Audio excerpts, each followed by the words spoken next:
Economics. चलिए start करते हैं। अब हम आ गए हैं थर्ड चैप्टर जो 11th क्लास का है, ठीक है, जो कि पूरा प्रोड्यूसर और सप्लाई पे बेस्ड है और प्रोड्यूसर की कॉस्टिंग है, कैसे प्रोड्यूसर कॉस्ट मतलब देता है, पे करता है, रेवेन्यू जनरेट होता है, ये सारा अब हम इस चैप्टर में पढ़ेंगे। और ये माइक्रो इकोनॉमिक्स का थर्ड चैप्टर है 11th क्लास का, ठीक है। अभी हम बात करेंगे कॉस्ट की और रेवेन्यू की, ठीक है।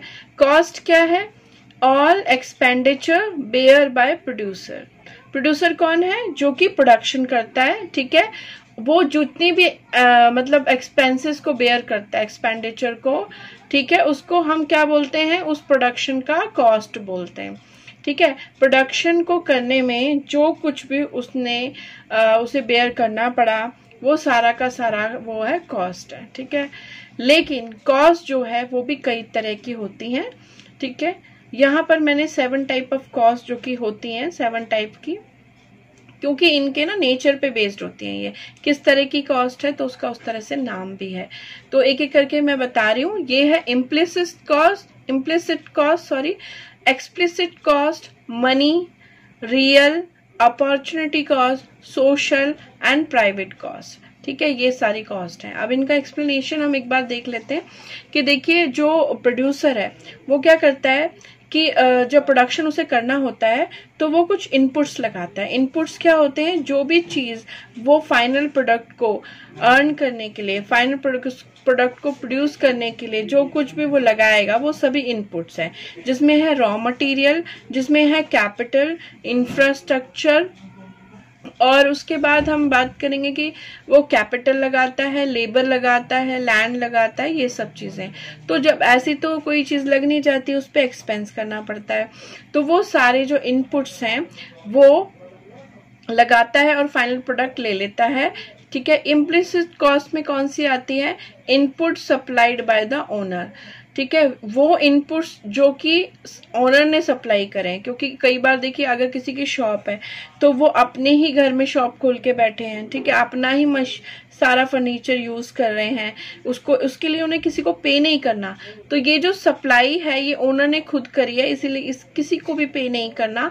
तो ये इस कॉस्ट को हम कहते हैं इम्प्लिसिट। ये कॉस्ट है इम्प्लिसिट कॉस्ट। अब एक्सप्लिसिट कॉस्ट क्या है? पेमेंट टू द आउटडोर, यानी कि एक ओनर को अपना फाइनल प्रोडक्शन करने के लिए जो जो ऐसे इनपुट लगाए गए हैं जिसको उसे बाहर उसको पेमेंट करना है, ठीक है। अब बाहर किसको पेमेंट करना है? उसने लेबर लगाई है, उसने रॉ मटेरियल खरीदा है, कैपिटल यूज करी है, ठीक है। ये सब चीज के लिए इंटरेस्ट देना पड़ेगा उसे। तो ये सारी चीज जो एक्सप्लिसिट कॉस्ट है। और भी बहुत तरह की कॉस्ट होती है, ठीक है। तो ये वो हो गई। उसके बाद हमारी आती है मनी कॉस्ट। जितना भी मनी एक्सपेंडिचर है वो मनी कॉस्ट है। और मनी एक्सपेंडिचर कौन सा है?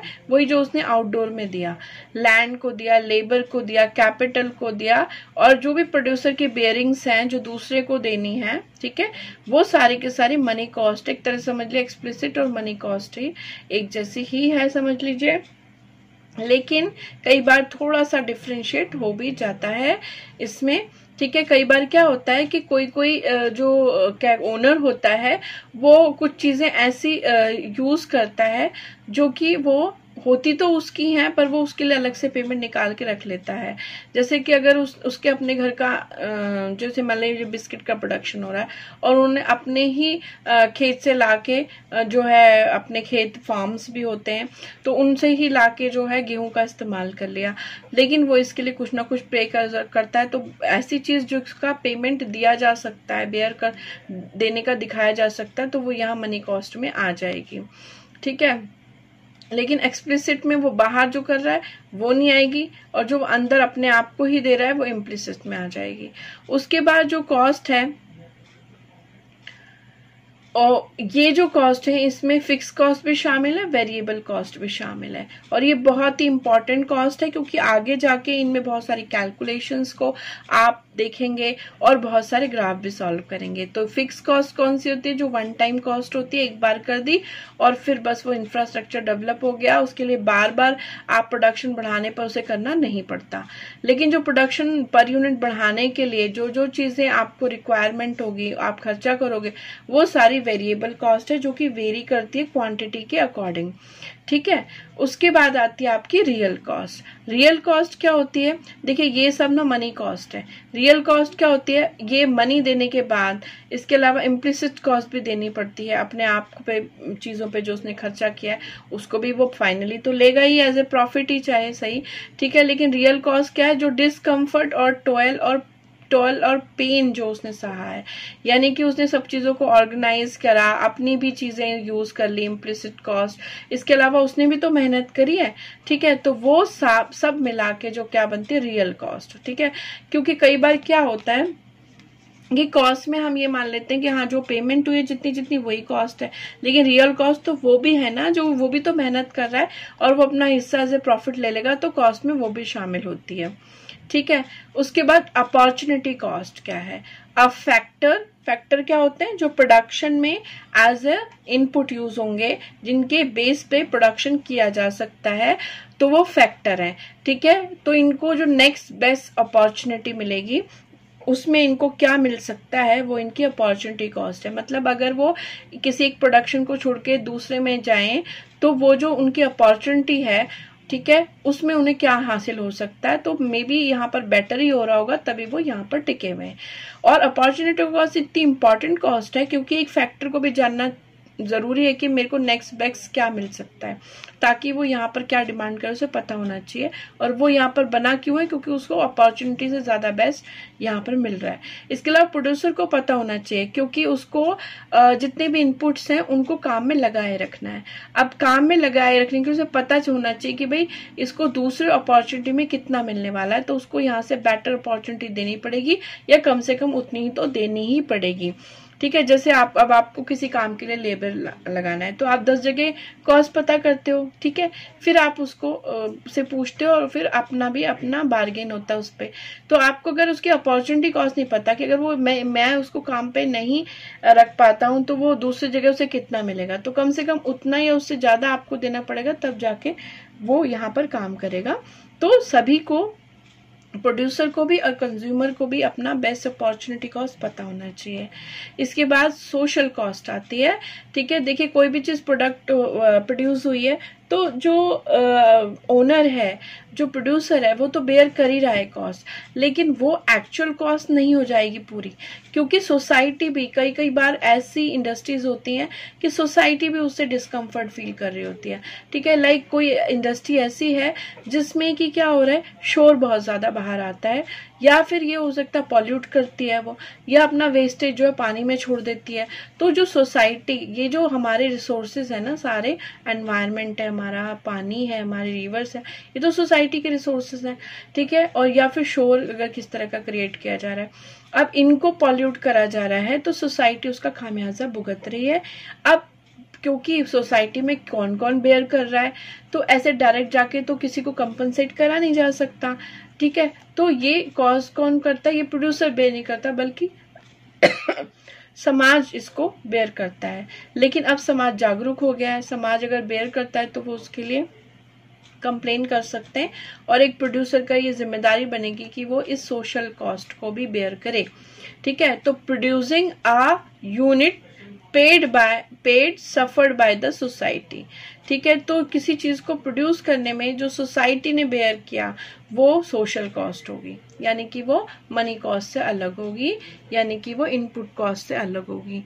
इसके अलावा प्राइवेट कॉस्ट है। प्राइवेट कॉस्ट क्या होती है? इंडिविजुअल फर्म जो होती हैं, ठीक है, तो वो क्या बेयर कर रही हैं? वो तो फिक्स कॉस्ट बेयर कर रही है और वेरिएबल कॉस्ट बेयर कर रही है। फर्म एज ए फर्म, जहां पर फर्म का नाम लिखा है, जब उसकी अकाउंटिंग होगी तो जो कॉस्ट मतलब फिक्स कॉस्ट है, जो एक वन टाइम एक्सपेंसेस है इंफ्रास्ट्रक्चर के, और जो पर यूनिट बढ़ाने के लिए जो कुछ रॉ मटेरियल, लेबर को वेजेस देने पड़ रहे हैं, वो सब वेरिएबल कॉस्ट है। ये कुल मिला के प्राइवेट कॉस्ट है। और एक एक्चुअली यही तो मनी कॉस्ट भी है। ठीक है, लेकिन रियल कॉस्ट अलग है, जिसमें जो है एक प्रोड्यूसर का डिस्कम्फर्ट शामिल है और सोशल कॉस्ट में सोसाइटी भी जो बेयर करती है वो भी है। इस कॉस्टिंग को जानना इतना जरूरी इसलिए है क्योंकि जो पेमेंट करी जाती है किसी और को एक प्रोड्यूसर द्वारा, वही कॉस्ट नहीं है। अगर वो प्रोड्यूसर उस हिसाब से प्राइस रख देगा तो वो बहुत झेलेगा, बिकॉज उसका प्रॉफिट और उसने जो अपनी चीजें लगाई वो तो मिल ही नहीं रहा, ठीक है। और क्यों? क्योंकि उसको भी तो भाई अपना बिजनेस में वो क्यों है, प्रॉफिट कमाने के लिए। और जो उसने अपना इंफ्रास्ट्रक्चर लगाया जिसके लिए वो किसी को पे नहीं कर रहा, वो भी तो डेप्रिशिएट हो रहा है, ठीक है। और तो जब वो डेड हो जाएगा वो चीजें, फिर वो कहाँ से लाएगा ये सब चीजें?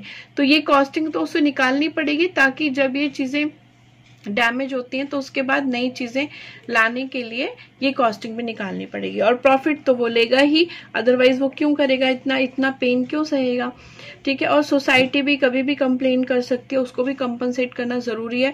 बिकॉज देखिए, आप नेचर से अगर आप नुकसान करेंगे उसका और कंटिन्यूस करेंगे तो हमारा तो सर्वाइवल ही मुश्किल में पड़ जाएगा। तो ऐसे में प्रोडक्शन का बेनिफिट क्या होगा? तो अब तो सस्टेनेबल डेवलपमेंट की बात होने लग गई है, और वो सही भी है एक तरह से, कि अगर आप कोई भी इंडस्ट्री, किसी भी तरह की एक्टिविटी जो इकोनॉमिकल हो रही है और किसी भी तरह की अदर टाइप की भी एक्टिविटी, अगर एनवायरनमेंट को उससे कोई नुकसान हो रहा है तो वो जो प्रोडक्शन है वो देश के लिए अच्छा नहीं है, किसी न किसी सीमा पे जाके वो नुकसान करेगा। तो बेटर है ऐसा प्रोडक्शन हो जिसमें आप सोसाइटी से का जो नुकसान हो रहा है, एनवायरनमेंट वगैरह अदर, वो आप कंपनसेट करते चलो, ताकि एक डेवलपमेंट हो और सस्टेनेबल डेवलपमेंट हो। तो आगे जाके जब आप सस्टेनेबल डेवलपमेंट पढ़ेंगे ना, तो आपको ये चीज पहले से ही क्लियर होगी कि एक सोसाइटी कॉस्ट भी होती है और वो भी एक फर्म को बेयर करनी चाहिए, और आजकल बेयर भी कर रहे हैं, ऐसी बात नहीं है। अब बात करेंगे हम अपॉर्चुनिटी कॉस्ट की, कि one has to forgo something for getting something, तो what is given up something is called the opportunity cost. अगर कोई, ठीक है, जाता है इस पर्टिकुलर वर्क को छोड़ के दूसरे चीज में जाता है कुछ प्राप्त करने के लिए, ठीक, फॉर गेटिंग समथिंग, तो वो जो समथिंग उसे दिया जाएगा वो इस वाले काम के लिए अपॉर्चुनिटी कॉस्ट है। यानी कि जिस काम में आपने उसे लगा दिया और उसके बाद वो जो है सोचता है कि सेटिस्फाइड नहीं है और वो चाह रहा है कि मैं इसे छोड़ के जाऊं दूसरे ऑप्शन पे, तो वहां जो उसे कॉस्ट मिलेगी वो इसके लिए अपॉर्चुनिटी कॉस्ट है, इस फैक्टर के लिए। जैसे कोई लेबर अब आपने यहाँ लगाया, ठीक है, मान लीजिए बिस्किट की फैक्ट्री में लगाया या फिर रोड बनाने के लिए लगाया, तो उसको मान लीजिए रोड बनाने के लिए लगाया, और तो वो बिस्किट की फैक्ट्री में अगर जाएगा तो ये इसको छोड़कर, ठीक है, तो वो उसके लिए नेक्स्ट अपॉर्चुनिटी है, उसमें जो कुछ भी मिलेगा वो उसकी अपॉर्चुनिटी कॉस्ट हो जाएगी, ठीक है। अब अल्टरनेटिवली क्या होगे, ये सब रिम्यूनरेशंस हैं। क्या है ये जो आप इसमें से दे रहे हो या अपॉर्चुनिटी कॉस्ट में मिल रहा है, जो कुछ भी है वो रेम्यूनरेशन है। Something given in exchange for goods and services that is rendered, ठीक है, वो कहे जाते हैं रेम्यूनरेशन। अगर कोई ऐसी चीज जो भी गुड्स, कोई भी गुड्स प्रोवाइड कर रहा है, ठीक है, यानी कि रॉ मटेरियल प्रोवाइड कर रहा है, या कोई सर्विस, कोई सेवा दे रहा है जैसे लेबर वगैरह है, ठीक है, तो इस तरह, या मशीनरी प्रोवाइड कर रहा है, तो इस तरह की चीजें प्रोवाइड कराने के लिए प्रोडक्शन में जो वो उसके रिटर्न मिलेगा वो क्या होगा, वो उसका remuneration. Thanks for watching the video, ठीक है, और होप आपको सब समझ में आया होगा। अगर कोई चीज नहीं समझ में आई तो प्लीज उसको कमेंट बॉक्स में डाल दीजिएगा। Okay, have a good day.